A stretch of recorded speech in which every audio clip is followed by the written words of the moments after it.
Assalamualaikum guys, selamat datang ke SRTV. Ini adalah video terakhir untuk minggu ni bagi perlawanan di antara Sabah menentang JDT. Oh, memang heboh guys, memang gila. Lama aku tak tengok situasi di perlawanan ni lah, perlawanan yang begini punya impact ni menyebabkan situasi penyokong-penyokong Sabah, peminat-peminat bola sepak Sabah, keadaan stadium yang bakal berlaku pada malam waktu video ini dirakam. Waktu video ini dirakam, malam dia adalah perlawanan Sabah menentang JDT ni. So aku tengok ramai orang-orang yang old school, peminat-peminat lama pasukan bola sepak Sabah ni uh, kembali turun untuk melihat perlawanan ni. Ini adalah hasil daripada group chat dan personal chat aku dengan rekan-rekan yang lain. Hasil daripada aku punya apa ni search yang aku buat lah di Sabah Supporter fan page Facebook apa semua, orang-orang old school guys yang tahun 90-an semua tu turun untuk melihat perlawanan ni, dan of course ditambahkan lagi dengan penyokong-penyokong bola sepak Sabah untuk generasi yang barulah. So semua akan turun ke gelanggang kita pada malam ni untuk melihat perlawanan Sabah menentang JDT ni. Ini adalah memang merupakan satu perlawanan bagi aku, match pertemuan dua pasukan yang mempunyai ranking viewers yang cukup tinggi, yang memang gila-gila. Bukan penyokong Sabah saja, bukan penyokong JDT saja, malah kesemua peminat pasukan liga tempatan, pasukan liga bola sepak tempatan kita, aku pasti akan memerhatikan perlawanan ni. Begitulah havoc-nya pertemuan di antara kedua pasukan ni. So okay guys, ini adalah video santai saja yang akan aku buatkan. Tidak ada sebarang konten video-video, klip ataupun gambar-gambar yang bakal aku share. So ini adalah update terkini mengenai uh, apa yang berlaku sebelum menuju 15 hari bulan untuk perlawanan di antara kedua pasukan ni. So ini adalah berita yang paling aku nak jangka sebenarnya, iaitu 30,000 tiket online telah habis dijual guys. Secara online habis dijual di mana tu, kejap aku buka balik di tiket hotline. Di tiket hotline ada apps dari sini, kamu juga boleh pergi website dia lah untuk match-match yang akan datang lah. So sebelum ni ramai orang mengadu yang dia orang tak pandai beli tiket secara online, dia orang masih prefer untuk beli tiket secara fizikal. Tapi oleh kerana perlawanan ni, tiba-tiba semua orang pandai beli tiket secara online sudah. So kau tengok magicnya perlawanan ni, hebatnya perlawanan ni, sampai orang yang mungkin orang yang mengadu tak pernah atau tak pandai beli tiket secara online ni suddenly boleh beli tiket secara online dan habis 30,000 guys. So aku adalah orang yang tidak berkesempatan untuk membeli tiket tersebut pasal waktu tiket online tu dibuka, aku sebenarnya kena viral fever, so memang aku terlantar satu hari tu. So plan aku tu adalah untuk next day baru aku beli tiket. Sekali next day tu alhamdulillah aku pulih dan aku cuba untuk membeli tiket. Kuang kuang kuang. Tiada guys. Habis. So aku cuba juga untuk mendapatkan tiket physical, tapi unfortunately kalau kamu tengok gambar background yang aku bagi sana tu pun ramai gila yang datang stadium.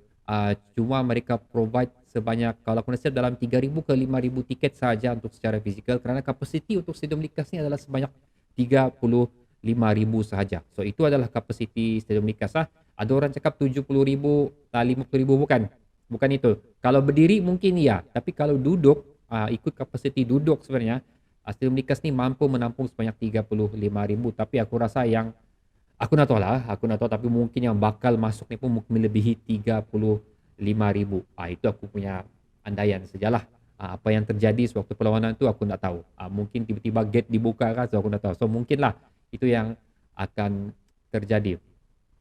So apalagi yang hebatnya aura perlawanan ni adalah rakan-rakan kita yang datang dari jauh, especially dari Sandakan, Lahadatu, Tawau, sanggup datang ke Kota Kinabalu pada 14 hari bulan sewaktu tiket fizikal itu dijual, datang semata-mata untuk mendapatkan tiket sahaja. Dan aku nak tahu lah, mungkin diorang tinggal di rumah saudara mara diorang kah, atau mungkin diorang sewa hotel kah, semata-mata untuk menyaksikan perlawanan ni. Memang memang gila lah. So harapan aku semoga perlawanan yang akan datang bukan perlawanan bila JDT saja baru penuh. Ini pun sebenarnya sering berlaku untuk di stadium-stadium lain. Asal pertemuan pasukan mereka menentang JDT, kapasiti stadium diorang memang akan jadi kalau tidak penuh hampir penuh lah. So aku harap aura sebegini, semangat penyokong pasukan Sabah sebegini bukan hadir sewaktu menentang JDT saja, tapi hadir untuk mana-mana perlawanan sekalipun, Piala FA, Piala Malaysia dan especially untuk Liga Super lah especially. So ini banyak impact dia kalau kita semua bersatu hati untuk turun ke stadium, especially membeli tiket lah. Penuhkan stadium, banyak impact dia untuk pasukan Sabah FC sebenarnya dari segi semangat dan juga financially, dari segi keuangan. So itu aku nak akan cerita sebanyak sedalam-dalamnya lah untuk video ni. Aku plan untuk membuat impact kehadiran penonton, membeli tiket dan juga membeli merchandise, apa impact dia untuk pasukan Sabah FC. Itu aku plan akan buat satu video lagi kerana aku akan discuss dan secara mendalam lah mengenai isu tu. So itu adalah impact antara impact yang uh, terjadi, aura-aura yang telah menghambat penyokong-penyokong pasukan Sabah ataupun rakyat-rakyat Sabah untuk hadir ataupun mungkin juga peminat pasukan Sabah lah walaupun dia bukan orang Sabah tapi dia peminat pasukan Sabah FC hadir ke stadium, membeli tiket secara online, membeli tiket secara fizikal untuk memberi sokongan kepada pasukan kesayangan mereka. So impact daripada tu sebenarnya pihak manajemen Sabah FC tidak memandang ringan lah. Dia orang juga mencari alternatif yang lain bagaimana penyokong-penyokong masih boleh hadir ke stadium walaupun tidak dalam stadium tapi at least masih berada di sekitar kawasan stadium di mana dia orang akan membuka satu skrin LED disediakan, ya aku baca lah, satu skrin LED disediakan di luar stadium, gelanggang bola keranjang berbumbung bagi mereka yang tidak berkesempatan membeli tiket. Itu hadiah yang diberikan oleh manajemen Sabah FC untuk mereka yang tidak dapat membeli tiket tapi still mau hadir di area Stadium Likas tu, mau merasa kehangatan suasana tu, anda boleh pergi ke stadium gelanggang bola keranjang berbumbung di area Stadium Likas untuk melihat skrin. So itu adalah terima kasih aku ucapkan untuk manajemen Sabah FC kerana mengeluarkan idea untuk memberi kesempatan juga untuk penyokong-penyokong bola sepak Sabah at least masih berada di kawasan stadium dan mampu untuk melihat perlawanan tersebut. Dan satu lagi benda yang menarik adalah sewaktu perlawanan menentang negeri apa hari tu yang ada jemput artis tu untuk buat show sewaktu halftime. So kali ini ada dua artis dia orang bawa iaitu Elisa Pujin dan juga Mas Mona. Okay, Elisa Pujin ni minta maaf aku nak berapa kenal, tapi untuk Mas Mona ni diorang ni adalah buskers. Diorang start daripada buskers, lepas tu slowly diorang up, sekarang diorang sudah terkenal, even sekarang diorang sudah ada macam kalau kita channel YouTube diorang sendiri dan diorang ada video klip diorang sendiri. So dua artis tempatan ni dijemput untuk memberi persembahan sewaktu aku nak tahu mungkin half time atau sebelum sepak mula, tu nak tahu, tapi at least ada entertainment yang disediakan oleh manajemen Sabah FC untuk menghiburkan penonton. 35,000 dan mungkin lebih penonton datang ke sini untuk menghiburkan, tanda terima kasih mereka kepada kita lah selaku penyokong-penyokong pasukan bola sepak Sabah. Dan diharapkan juga ada hadiah yang menarik bakal diberikan untuk anak buah OKS untuk perlawanan ini menentang JDT. Itu yang menarik tu sebenarnya. Tapi walaupun seperti yang dikatakan oleh OKS juga, apa keputusan perlawanan yang bakal berlaku untuk match malam ni adalah macam apa? Kita harus menerima dengan sebaik-baiknya lah. Pasal kita memang tahu on paper JDT memang satu pasukan yang cukup kuat. Memang level dia orang cukup berbeza. So apa-apa yang keputusan yang bakal berlaku pada perlawanan ni, jangan putus harapan, jangan terus tidak mau sokong Sabah, jangan terus tidak mau datang stadium. Sokongan berterusan amat diperlukan untuk membantu anak-anak buah OKS memangkinkan semangat mereka bagi meneruskan perjuangan Liga Super untuk tahun 2022 ni. Itu yang penting sebenarnya. So, apa outcome hasil daripada perlawanan ni? Okey, kalah jangan kita putus asa. Seri apa yang diharapkan, menang adalah bonus untuk kita. Itu tiga benda yang sering didiskus oleh mana-mana peminat pasukan bola sepak Sabah di ruangan penyokong di Facebook lah. So aku harap sekali lagi jangan kecewa sangat tentang apa keputusan yang akan berlaku kerana kita adalah penyokong pasukan Sabah. Tanggungjawab kita adalah menyokong pasukan kita walau apa sekalipun keadaannya. Begitu. So selain daripada tu, aku juga ingin discuss pada kamu mengenai apa yang aku harapkan disediakan untuk pasukan pasukan Sabah sediakan untuk kita, dan status terkini untuk pasukan JDT bagi menentang pasukan Sabah pada malam ini. So ini aku dah share dengan kamu adalah kesebelasan utama yang aku harap akan turun pada perlawanan ini.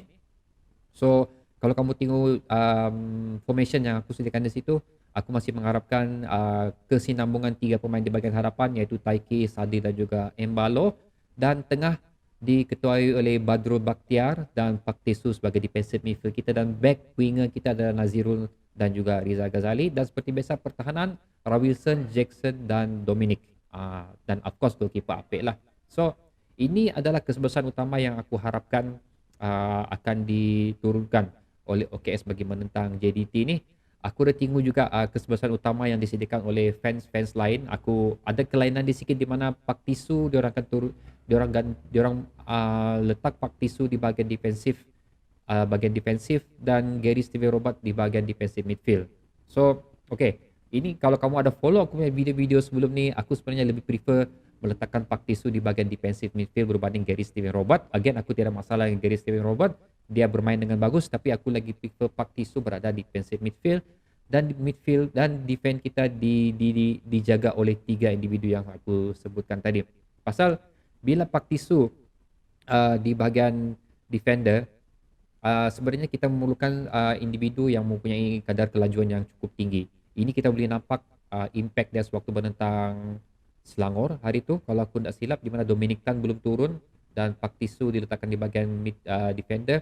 Banyak kita punya defender ketinggalan oleh kerana kelajuan penyerang-penyerang Selangor dan juga pada Peluang Negeri Sembilan tu sebenarnya. So dengan kehadiran meletakkan Rawilson ataupun pemain Sarawak, siapa seorang nama dia tu, lupa sudah aku, ataupun Dominic Tan, diorang ni masih lagi muda lah. So dia punya stamina dan kepatasan diorang masih berada di tahap yang reasonable untuk mengejar ataupun at least untuk beat kelajuan penyerang-penyerang pasukan JDT ni. Kita again JDT punya penyerang ni bukan sebarang-sebarang, bukan calang-calang. Memang salah satu kehebatan diorang ni memang